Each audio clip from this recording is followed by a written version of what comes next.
Guys, kung mahilig mong mag-collect og money, dahil sila, na sila ibagang kwarta during the beta.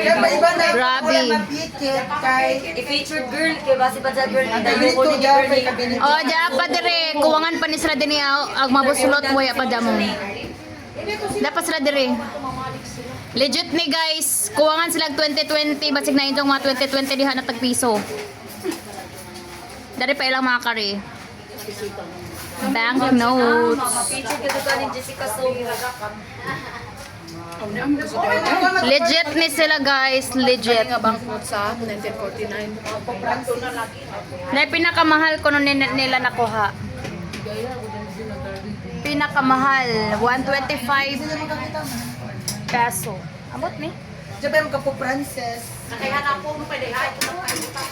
Napay lang mga kwarta na pangkaraan, di ba?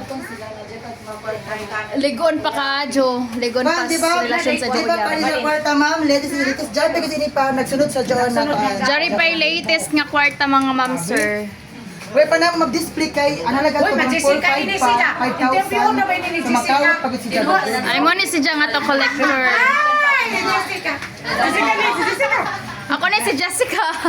Ito kay vlogger to sa lahat. Ma-featured yung Jessica Sonia. Wow. Kwarta, para may kwarta na, pati siya mo, kwarta pagkikiti. Ganun kami magkakaraan ba na, ala,